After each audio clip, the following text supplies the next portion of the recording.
Bismillahirrahmanirrahim. Assalamualaikum warahmatullahi wabarakatuh.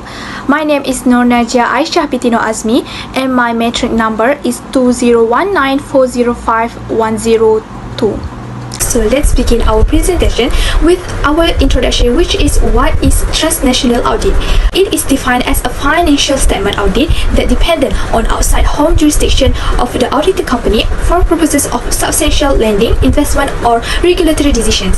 It is publicly traded or entities that receive particular public attention due to the size, products or services they provide and on which reliance may be placed outside the jurisdiction in which the audited entity is based. So next is Forum of Firms, or known as FOF. It is referred to an independent group of multinational networks of companies performing transnational audits. Their main objectives are to promote uniform and high-quality financial reporting and auditing procedures throughout the globe by bringing together firms that do international audits and involving them more closely in IFSC audits and other assurance-related activities. Members of the FOF must demonstrate their commitment to adhering to and supporting the global adoption of high-quality audit processes. So next is Transnational Audit Committee, or known as TSC. They are responsible for implementing and advancing FOF goals and activities as well as encouraging FOF members to conduct high-quality international audits by requiring them to adhere to international standards as a condition of a membership. TSC enhances audited quality by identifying audit practice concerns and recommending appropriate standard setting groups to address them. They promote links among multinational firms, international regulators, and financial institutions in areas such as audit quality, quality management system, and international network transparency. Hi, my name is Noraida binti Rudi and my student number is 2019-424616. First of all, global supply chain auditors play an important role in determining the implications of manufacturing compliance with global standards and international labor law. They play this role as an ally between the local connection of workers within enterprises that comply with local and national laws and the cross-border context of private standards designed to govern the global supply chain. Furthermore, they are aware of the environment that involves individuals in the organization who work to identify supply chain risks and develop response plans. The first issue is professional sociology has paid a lot of attention into auditing, especially in professional associations and auditing firms. One of the deep insights in this document is that practitioners claim self-regulation and organizational skills. Auditors with sociological training would do their task better because they will have a broad grounding in theory which could help them gather ideas from various resources. These are also considered central to determining the expertise base. Moreover, knowledge building is a core element and power resource of competent influence, even as the corporate representation of accounting expertise changes. Large accounting firms make up a today's knowledge base. The concentration of international accounting firms and accounting markets has created a small cluster of large professional services companies. Big Four auditing firms such as Deloitte, PwC, KPMG, and so on, comprehensive service package that includes consulting, tax service, actuarial auditing, corporate finance, and legal service. It put them in a challenging position to influence the increasingly international knowledge system. The first differences in the structure of the audit markets in Europe and North America have almost disappeared. Today, the fully active auditing companies form a monopoly of only 4 companies. My name is Nuramiza Farhana and I will continue to explain the second and the third arguments that are found in this issue. The second is, accountants have been part of the social curriculum for decades. The initiation of the audit process is expected to transform the organizations being audited by requiring a procedural adjustment so that the organizations can be audited.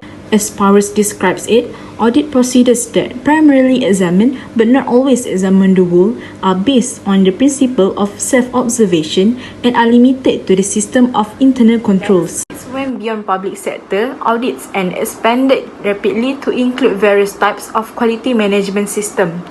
An organization is suggested to perform internal audits to examine how its quality management system works. The organization can choose to invite an independent certification body to establish that it is in conformity to the standard, but no requirement needed for it.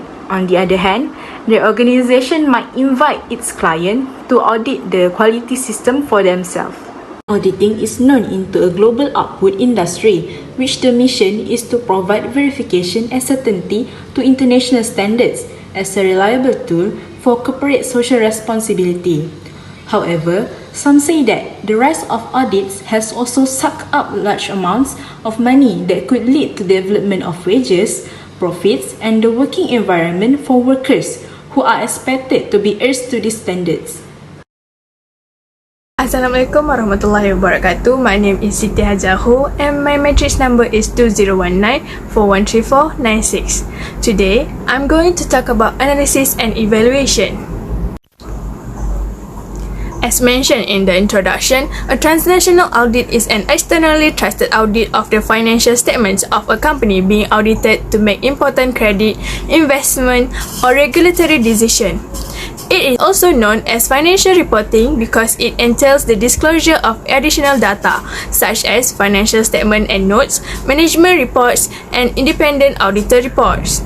Although many countries around the world have adopted international standards on auditing ISA, not all countries have adopted it, instead choosing locally developed auditing rules.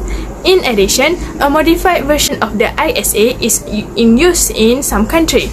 This means that during a transnational audit, certain component of the group's financial statement must be audited using a different audit framework, which results in an uneven audit process within the group and potentially lowers the overall audit quality. ISA allows us to monitor and control the activities of auditors in a variety of ways around the world.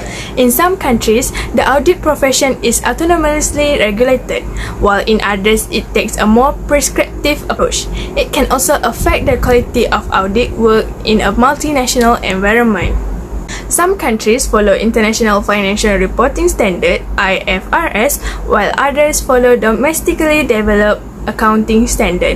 In many cases, adjustment or statement may be necessary within a multinational group to comply with national requirements relating to the group's financial statement, such as the country of the parent company.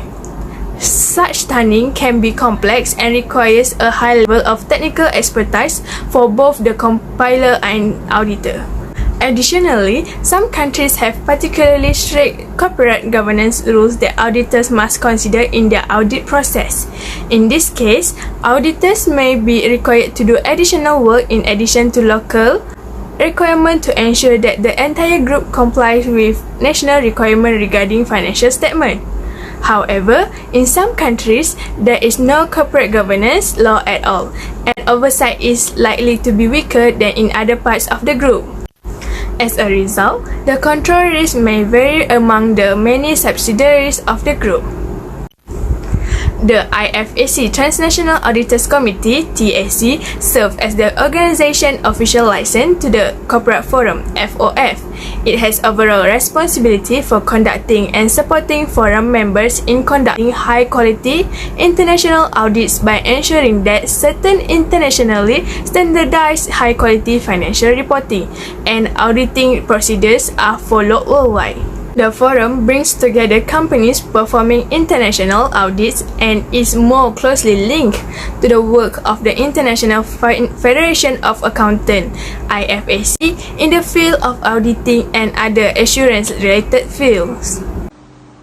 Hi, Assalamualaikum. My name is Nurul Alizati binti Sukirman and my matrix number is 2019427672. Next, the forum and IFAC work together on issues such as setting standards, facilitating normative communication and convergence with international norms through representative from the International Standards Committee from Audit and Assurance, the International Standards Committee for Accounting Education and the International Standards Committee for Accountants. The forum provides technical expertise to IFAC-funded standards setting bodies. The forum also supports IFAC member organization compliance programs and developing countries' initiative to advance the accounting profession globally. The work of the forum is mainly carried out in the TAC. TAC's work includes identifying issues related to audit practice. If a concern suggests that changes to audit or assurance standards are required, the TAC recommends that the matter be evaluated by the appropriate standard setting board.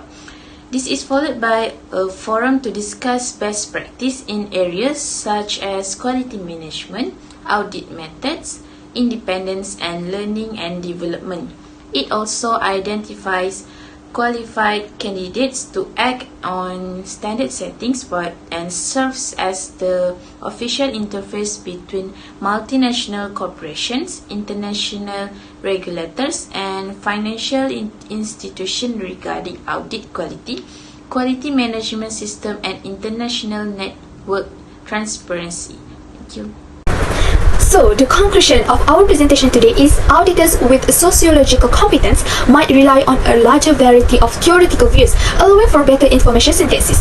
The ability to create knowledge remains a crucial component and a significant power resource for successful influence. Auditors worry about the increase of control in government. Internal audits should be undertaken to assess a company's quality management system. Revisions to audit or assurance standards should be handled by standard setting body.